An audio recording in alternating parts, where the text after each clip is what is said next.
Hi, my name's Marlin Simon. Uh, I got involved with Christian Boaters Association back about 1993, and it's been an incredible experience over the years. We've done so much in so many areas, and it's had us traveling around the world, have us involved with incredible amounts of outreach into different countries. We had I had originally met with CBA at the Bradenton Conference, which some of the old timers will remember. But after that time, I was involved with taking Bibles into Cuba, and I remember asking if anybody there was interested in getting involved with it, but it was a very quiet kind of project because at that time we were taking them in sort of under the radar. And I remember when George Wood said, well, I've got a 54-foot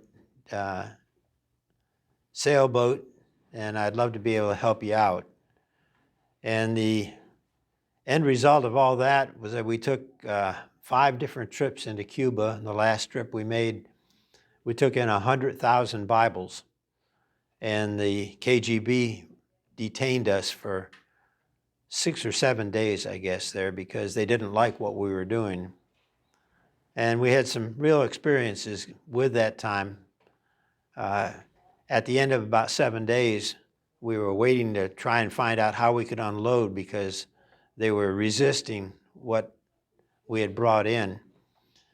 And I remember getting everybody together in the cockpit. And I said, guys, we're all going to take communion this morning and do some prayer. So we all gathered in the cockpit of the boat and prayed.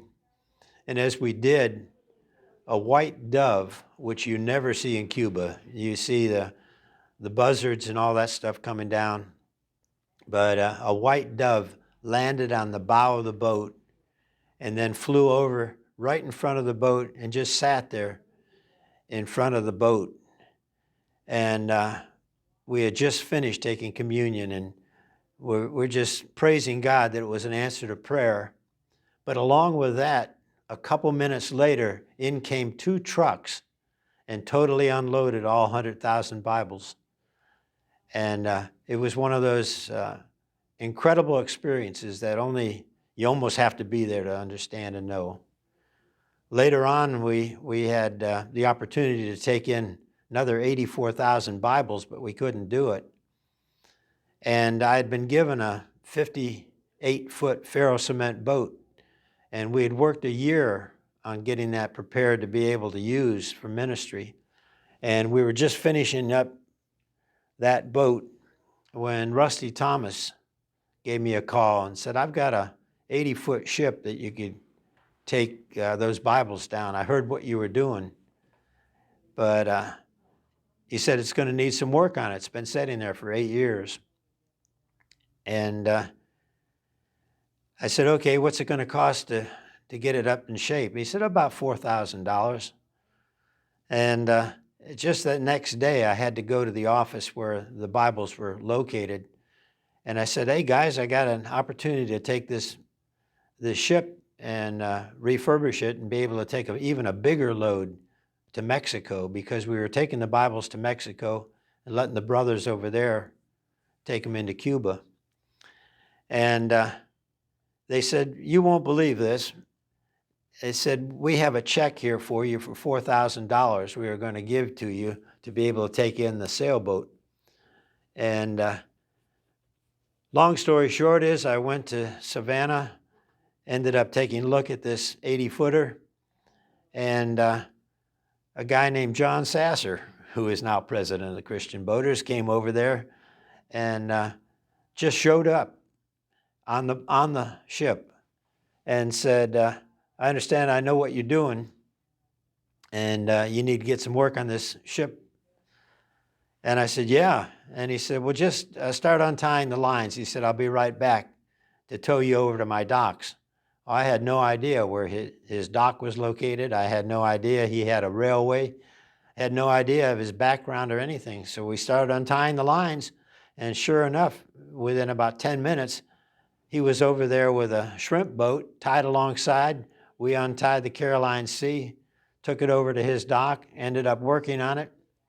And as people in the Savannah area started to find out what we were doing, we started getting on the television programs there, and people started bringing us food. They started bringing donations, and we ended up with 28 people working on that ship to get it prepared to go. We ended up with $58,000 worth of bills that were all paid for. And it was another God project as we took the ship down, loaded it up with the Bibles, and then ended up taking it into the Yucatan and delivering it to the church down there, who took it on to Cuba later on. We just had so many neat experiences with the Christian boaters, and we've flown the flags in many countries now. In fact, all over the world we have Christian boaters with the Christian Boaters Association flag.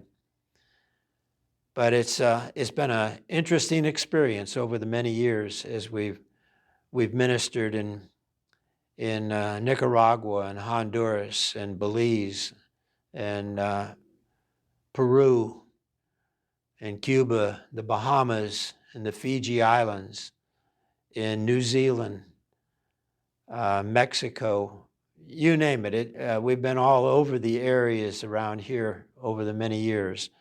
And we're just proud to see the Christian boaters gathering together and what they have in mind for the future, what God has in mind for them, listening to people's visions, what God is directing them toward. And it's an exciting group that we're connected with, and I've just been blessed to be a part of that. So for the last 32 years, I've pastored Spirit and Truth Ministries in the Florida Keys. And if you ever get around to being in that area, do drop by. We're at mile marker 90 in Tavernier, Florida, and we'd love to see you. God bless you.